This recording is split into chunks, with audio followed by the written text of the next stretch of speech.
Okay, please read. The Lord expands himself into three personalities who are either expansions or separated expansions. The personalities of the individual souls are his separated expansions, whereas the self expansions are the Lord himself. The self expansions are predominators, and the separated expansions are predominated for reciprocation of transcendental bliss with the supreme form of bliss and knowledge. A typical example of such a transcendental exchange between the predominator and the predominated is the Lord's Rasa Leela with the Gopis.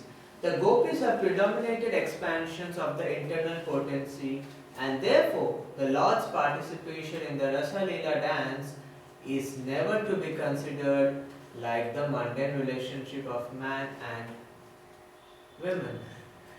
The Lord gives the fallen souls a chance for this highest perfection of life. Lord Brahma is entrusted with the management of the complete cosmic show, and therefore he prays that the Lord bestow his blessings upon him so that he may execute its purpose. Yeah, so this is the essential explanation of the highest philosophy of Gaudiya Vaishnavism. What is that? That the Lord is the Krishna is the predominator, and the Jiva is the predominated. Uh, and the predominated Jiva is meant for the enjoyment of predominator Krishna. And in that lies the Jiva's enjoyment. Okay. Now, in this material world, everyone wants to be the enjoyer. They don't want to be the enjoyed. The moment we give the conception of enjoyed, then they say, no, why I should be enjoyed? Why can't be an enjoyer? What is the answer we'll give for that? Someone asked that I want to be the enjoyer, I don't want to be the enjoyed. You cannot supremely enjoy. You are saying that, but I want to be enjoyed.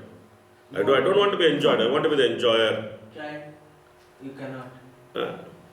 That's okay, that you are saying. Can we tell them that they would enjoy more being enjoyed? They would gain more pleasure. What is the proof of that? The experience. Like the mother serves the child, the mother is enjoying.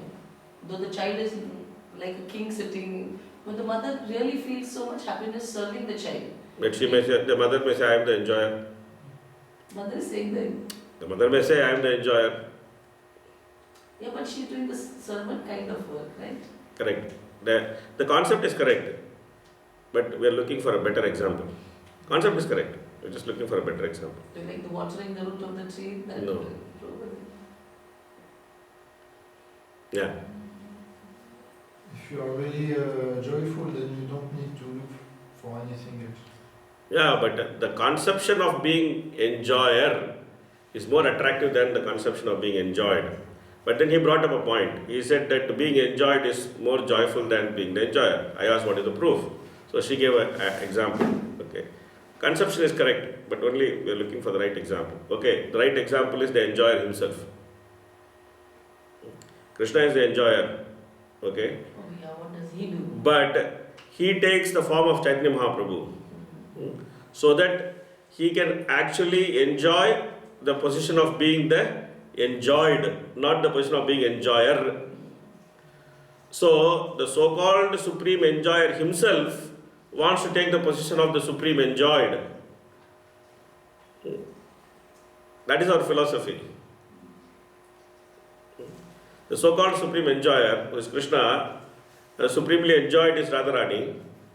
But the so-called supreme enjoyer, he wants to take the position of the enjoyed, because he wants to see that what kind of taste is there, what kind of happiness is there.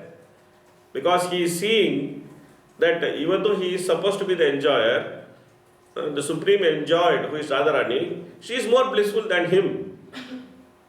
So he become very greedy. Vetti lobhat. It is said, Vetti lobhat. That he became greedy to experience that happiness of Srimati Radharani.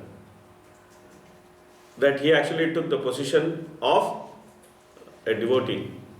and then he appeared in Kali Yuga. So this is the shining proof that being enjoyed is not an inferior position. It's not an inferior position. Same, Prabhupada gives this example of Rasa Leela with gopis. And Krishna had 3 types of relationship with gopis. It's explained in the first sloka of Bhakti Rasamrita Sindhu. What are the type of relationship he had? The first sloka of Bhakti Rasamrita Sindhu is explained.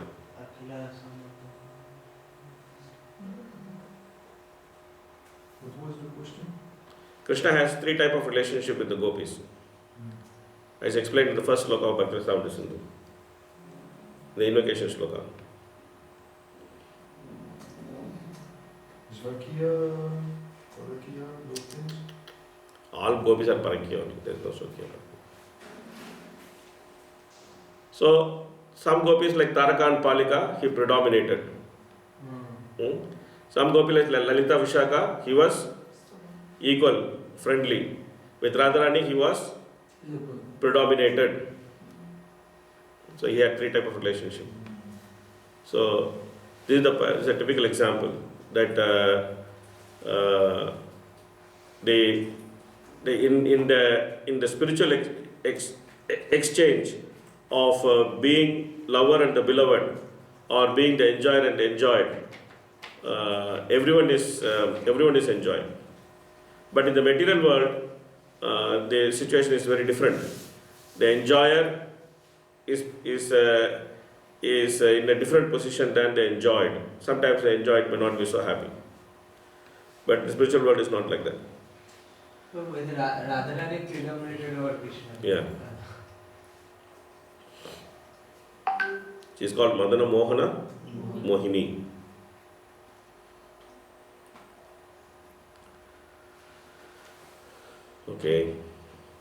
Okay, so we are finished with that section, which is section of Brahma's prayer. So Brahma submitted 4 prayers. What are they? Remember? What are the prayers Brahma submitted? First, he wanted to create as he should not previous. So he was looking for empowerment to do his service. Then what is second? Right. He should not become proud. What is the third? Deviation. Vedic. Deviated from what? Vibrations of the Vedic. From the vibrations of Vedic hymns. And what is the 4th one? He started direction. He gets direction. Okay, we should always remember 4 prayers, Brahma. Okay, let's read translations now all the way up to the end. Okay, quick, read. The sage Maitreya said, O Vidura, after observing the source of his appearance, namely the personality of Godhead, Brahma prayed for his mercy as far as his mind and words would permit him. Thus having prayed, he became silent as if tired from his activities of penance, knowledge and mental concentration. So what's interesting in this? He was tired. That's not No, most not interesting. I was feeling. That's not most interesting. As far as minds and word would permit. Yes. Even in the matter of prayer, we can only pray as far as our mind and words would permit. So even to offer the right type of prayer, we need the mercy of the Lord. What is the example? Dhruva Maharaj. Dhruva is the example.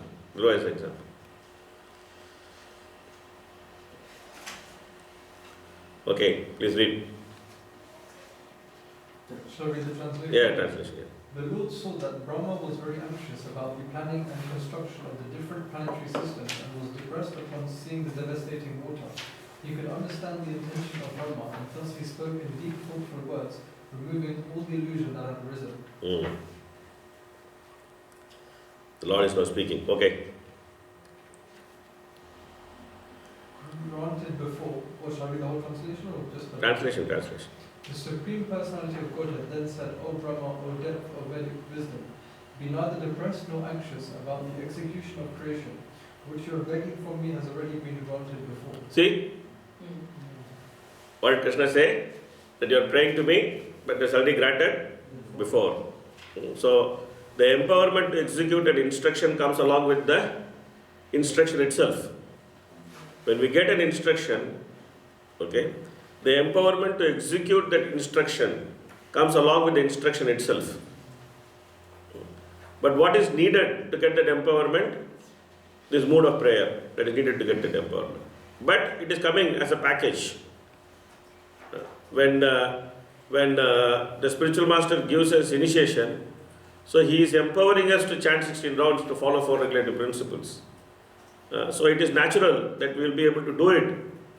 But if we are not prayerful, and if we become proud, and if we deviate from our duty of reading Prabhupada books and listening to Prabhupada, reading Prabhupada books, listening to Prabhupada, if we deviate from our duty, and if we don't seek direction, then we will have difficulty in spiritual life.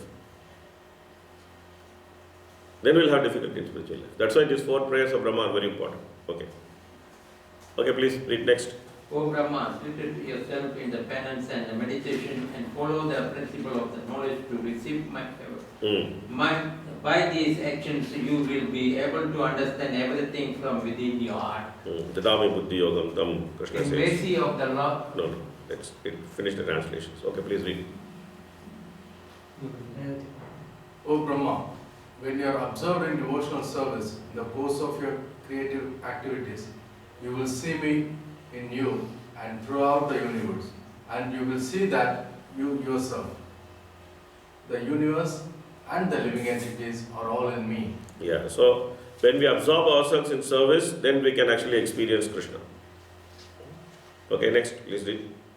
You will see me in all living entities as well as all over the universe, just as fire is situated in wood. Only in that state of transcendental vision will you be able to be free from all kinds of illusion. So when we start seeing everything in connection with Krishna, then we will be free from illusion. Okay, next. Yes. When you are free from the conception of gross and subtle bodies, and when your senses are free from all influences of the modes of material nature, you will realize your pure form in my association. At that time, you will be situated in pure consciousness. Yeah.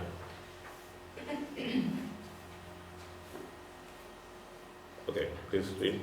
Since you have desired to increase the population innumerably and expand your varieties of service, you shall never be deprived in this matter, because my causeless mercy upon you will always increase for all time. Yes. You are the original Rishi, and because your mind is always fixed on me, even though you will be engaged in generating various progeny, the vicious mode of passion will never encroach upon you. Yeah, so Brahma, the Lord gives benediction to Brahma that he will never become afflicted by mode of passion.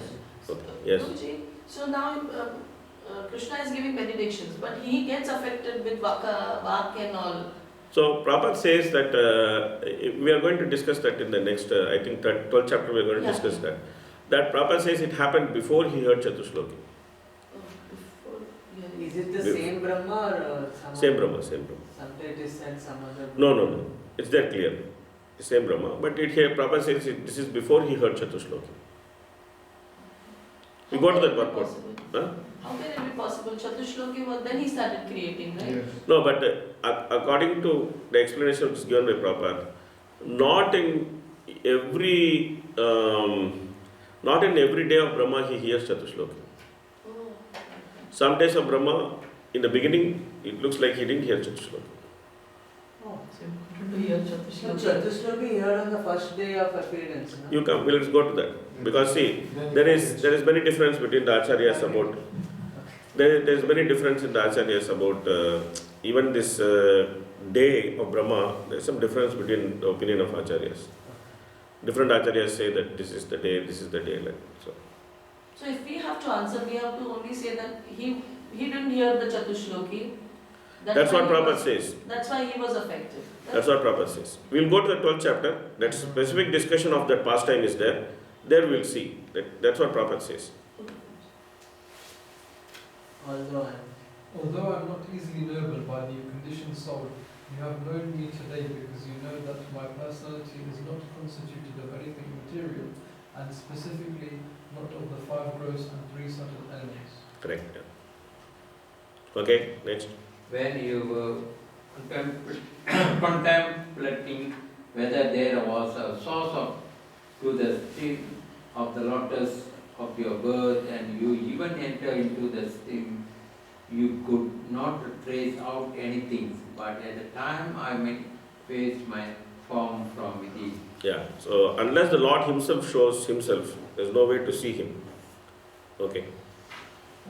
In the connection of the point just before, I remember sure that I read in the purport that Brahma was bewildered in the future, not because of the external potency, but because of the internal potency. So that is not about the Vak, that is about Brahma Vimohana Leela. Yes, yes. That's not about Vak. What she talked about is Vak. Saraswati. Brahma ran behind his daughter. She is talking about that past time. Okay, okay. So, Brahma Vimohana Leela is due to internal potency. That's there in the purport. Just in 2 purports before it is there. Yes. okay, sorry. Yes, please read. O Brahma, the prayers that you have chanted, praising the glories of my transcendental activities, the penance we have undertaken to understand me, and your firm faith in me, all this ought to be considered my causeless mercy. Yeah, so this is the understanding of how Brahma did tapasya in the beginning. There was no indication from the Lord, but still Brahma did tapasya in the beginning. So what inspired him to do tapasya? The Lord's causeless mercy. That's what inspired him to do tapasya. Well, Yes. I'm very much pleased by your description of me in terms of my transcendental qualities, which appear mundane to the mundaners. I grant you all benediction in your desire to glorify all the planets by your activities. Yes. So he is giving benediction after Why benediction. is the word written glorify all the planets? He's Glorify just me. creating. No. Desire to glorify all the planets by your activity. Yeah. Because in those planets the Lord will appear. In those different planets the Lord will appear and He will do various pastimes. So Brahma is actually facilitating the glory of each planet by creating them so that the Lord can appear and then He can have His pastimes. By your activities. Yeah, that's Brahma's activity. No? He is the one creating the planets. Okay? Any human being who prays like Brahma and who thus worships me shall very soon be blessed with the fulfillment of all his desires, for I am the Lord of all benedictions. Yeah, so this is Falashruti.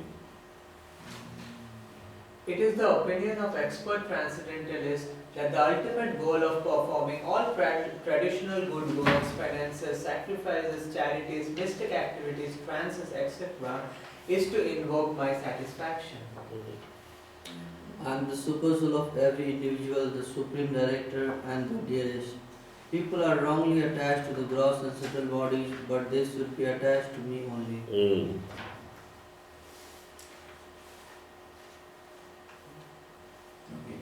By following my instructions, you can now generate living entities as before. By dint of your complete Vedic wisdom and the body you have directly received from me, the supreme cause of everything. Okay, next. The said mentally said, after instructing Brahma, the creator of the universe, expand and supreme Lord, the personality embodied in his personal form as Narayana spirit, he said. Okay, we go back to the purports. Krishna did not come, Narayana. Okay, same person. Don't worry too much about Krishna Narayana.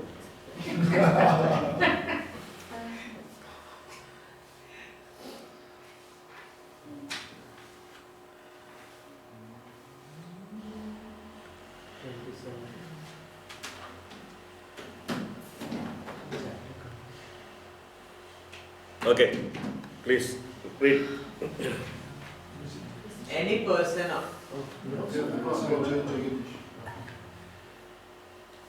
Any person authorized by either the Lord or by his bona fide representative is already blessed. As is the work entrusted to him, of course, the person entrusted with such a responsibility should always be aware of his incapability and must always look for the mercy of the Lord for the successful execution of his duty. One should not be puffed up because he is entrusted with certain executive work. Fortunate is he who is so entrusted, and if he is always fixed in the sense of being subordinate to the will of the Supreme, is sure to be successful in discharge of his work. Thank you. Anyone who takes pride in doing responsible work but does not give credit to the Supreme Lord is certainly falsely proud and cannot execute anything nicely. Brahma and person in the line of his disciple succession who follow in his footsteps are always successful in the discharge of loving transcendental service to the Supreme Lord. Yeah, so this is like a purport which managers should memorize. Because Prabhupada so nicely explains that what should be a mood of a responsible leader in ISKCON. So we should be aware of our own incapability of executing anything in the mission. We should not think, I have, I am so experienced, I am so capable, I am very good, I am excellent, somehow or other I am going to help ISKCON. With all my great qualities, I am going to help ISKCON. We should not think like that. The person who thinks like that, he will not unable to accomplish anything. I remember that when I was planning to shift to Mayapur, I met my spiritual master in Dubai, and then my yatra leader was telling my spiritual master that he is going to shift to Mayapur. He is a very nice manager. He is working in some big company. He is managing more than 3,500 people, 4,000 people. He can be very helpful to Mayapur. So many things you are saying. And then my spiritual master was listening, yes, listening. And after my yatra leader finished saying everything, then my spiritual master said that it is very easy to manage non-devotees.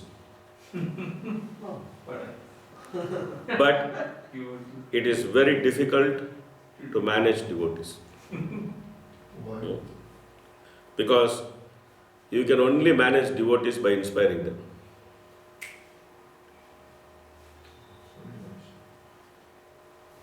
Okay?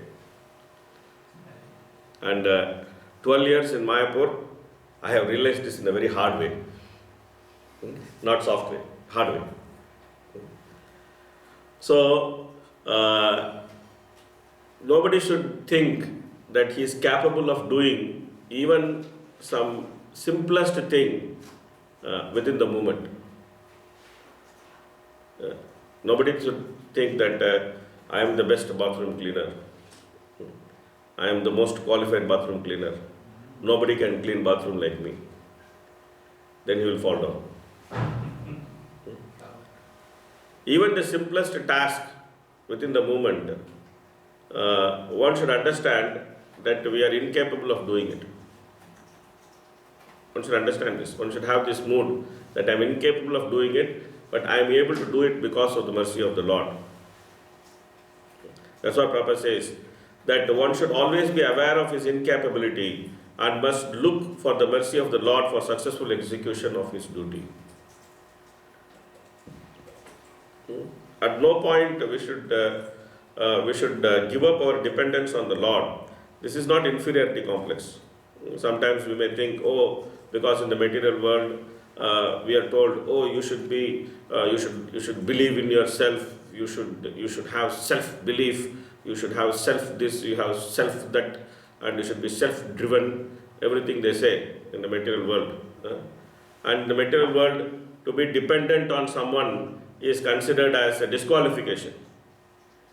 But in spiritual life, to be dependent on the Lord, to feel dependent on the institution, to feel dependent on the Lord, to feel dependent on the spiritual master, on our founder Acharya, this is the qualification. This is the qualification.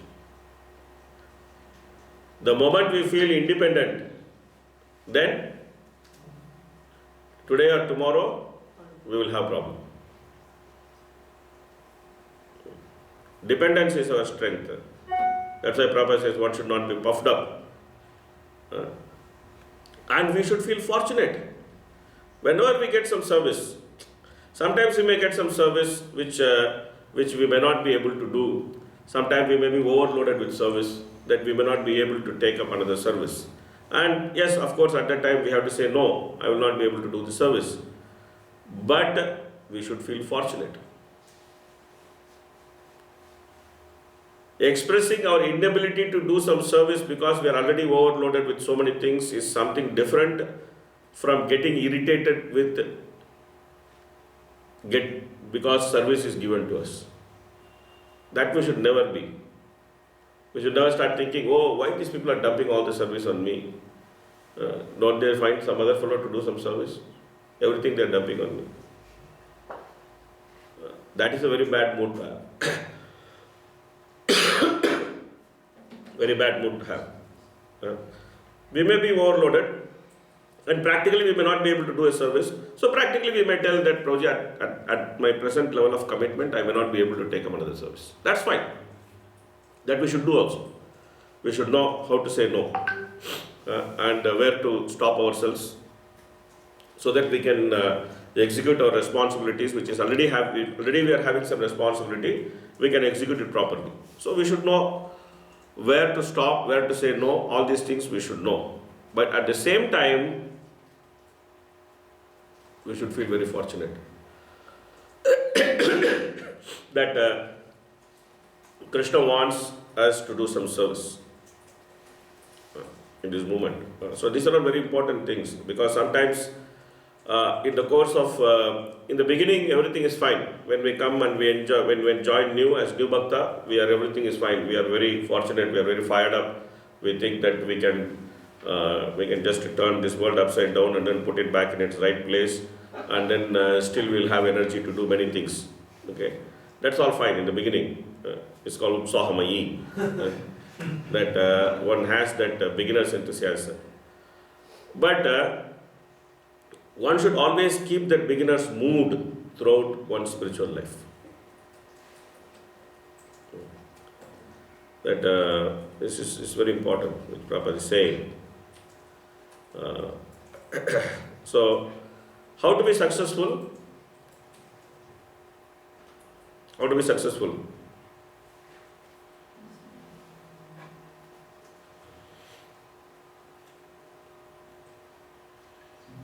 How to be successful? Prabhupada gives this formula for being successful. Fortunate is he one who is interested, and if he is fixed in the sense of being subordinate to the will of the Supreme Lord, he is sure to come out successful in the discharge of his work.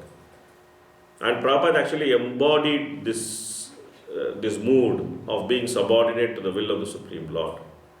Throughout the Leela-Amrita, we can actually find this mood of Prabhupada. Even in his song, Markandeya Bhagavata Dharma, when he is going to West and when he is seeing, he is specifically writing that make me dance, make me dance, make me dance. So this mood of subordination, being subordinate to the will of the Supreme Lord, this is the route to success. And this makes us very flexible. It doesn't make us rigid, it makes us flexible. Because if one thing works, then we are very happy. But if something doesn't work, we simply understand that this is not Krishna's will. And then we try to change our approach or do something different. We always see that in Prabhupada's own life. He did many things, some of them worked and some of them didn't work. But he was not discouraged by what did not work. Rather, he invested himself on what worked